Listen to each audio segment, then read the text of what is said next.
your psychology can become very much like, if you win, things are great. If you lose, things are bad. How have you kind of processed that as time's gone on? And was there a time when it was unhealthy and difficult, and has it got better, or is it something you're always working on?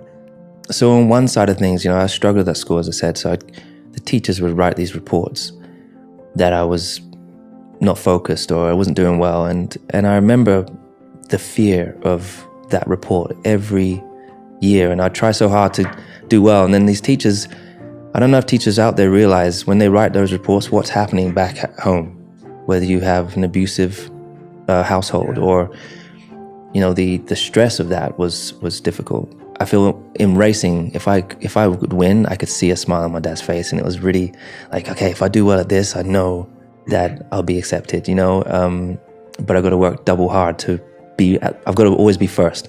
I always laugh about the whole, if you're not first, you're last, because I'm literally, whilst that's obviously I've not been first my whole life, first was everything. Yeah.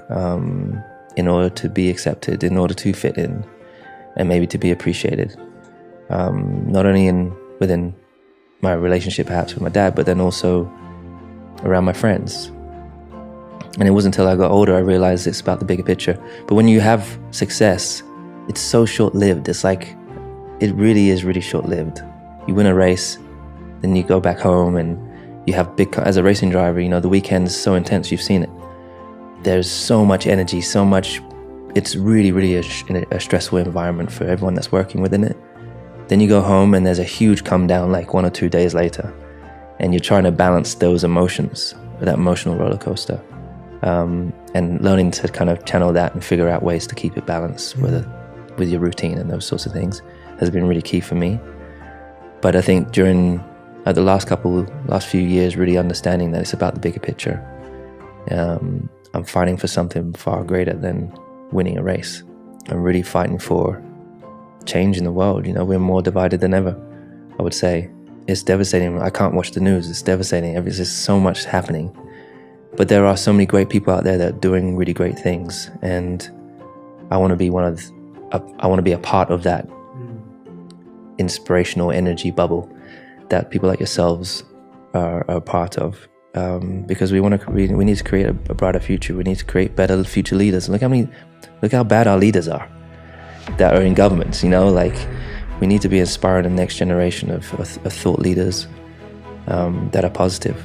And so that's what I'm trying to be a part of every day. So I'm really trying to focus on my intentions, as you were talking about, like setting your intentions each day. I'm trying to learn new tools that I didn't have when I was a kid. I didn't know about yoga. I didn't know about meditation. I didn't have podcasts to listen to, good people to listen to, and aspire to kind of help me put on the right path. So we've got a lot of work to do. And there's almost not enough time here on this planet, right? We're here for such a short time, really, in the scale of the universe. Was there a point at which number one didn't satisfy you, or was there a point at which the success that came from it, or you didn't actually have to get dissatisfied, you just found that there was a better way to be successful? Does that make sense? The part that was striking when you're just saying that, for me, it was like, I feel like we often live in fear of what people think, how you're going to be judged, how you're going to be received. If you're very outspoken, you're going to lose your job, you're going to be fired. I've always been an outspoken person. I think that's just been a quality. I've never been a follower. I don't like to conform to how people expect, what people expect from you. As I said, I was having a success, and I was like, okay, now I'm at the top. What can I do with it? Yeah. And there are so many causes.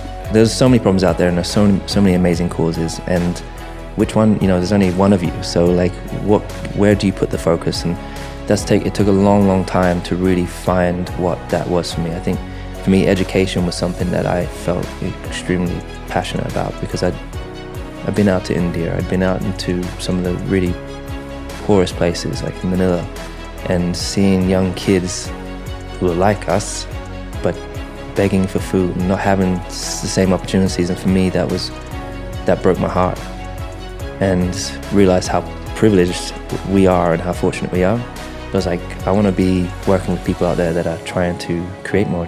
There's over 100 million kids that don't have access to school or education. So How can I get involved in that? So aligning yourself with people that do. But I think I was winning, and it was giving me that tip of happiness, but then I would kind of drop back down to normality, and there was something missing. And it was that purpose, really, or understanding what that purpose is, and understanding why you've been put here, why you've been given the platform that you've been given. Why were the only people of color this whole time through it all? And when I started speaking about diversity, people were like, oh, you want to get more people of color in as racing drivers? There's only 20 of us. So I was like, no, there's 50,000 jobs. There's thousands of engineering jobs in the background, and there's such a lack of diversity coming through. I want to be a part of shifting that narrative and shifting that conversation, and having people question themselves and have those difficult conversations with people. So I just started by having those difficult conversations with my boss. And one of the things he brings up that he said that hit him hard, I said, have you ever thought of, as a white person, walking into the paddock, into the race weekend paddock, and being the only white person there? He's like, I hadn't even thought of that. And I said, well, that's what it's like for someone like me. When I'm in the room, you noticed that out of 50 people in a meeting, you're the only person, the black person there.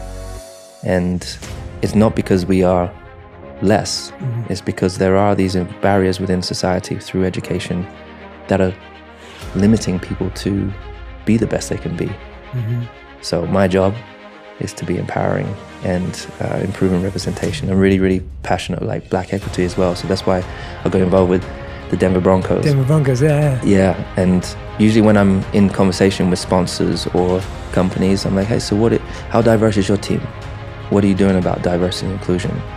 How are you creating a better workspace for people? That's what I want to be a part of. The success can come later, and that will be along the way. But if you're not asking those questions, or you're not tackling those issues, then we're not aligned. Yeah. And so pretty much every partner that we have a lot of partners within our team, I've asked these really difficult questions, and they're like, oh, you know what, but we can do more. I'm like, well, let's do it. Yeah. And so I think I've grown very close with my Mercedes-Benz and Daimler. They've been so open that we changed the car from silver to black in 2020. And as again, I said to them, like, the car's been silver forever. It's always been silver arrows. And I was like, imagine if we changed the car to black. What that could, us turning up and arriving, it's how you show up, and it's how, imagine the message we can send. And we had the black car for the whole year. And we didn't even really talk much about it. We just let it be. And we won with it. And that's when I won my 7th world title with that car. It was, honestly, my whole life flashed by that last lap in Turkey. My whole life, like all the struggles, questioning whether you were going to make it or not, just all those doubts, all those fears kind of flashed by me, through my eyes, and came across the line. And I was like, I did it. And I want the kids out there to know that you can do it too.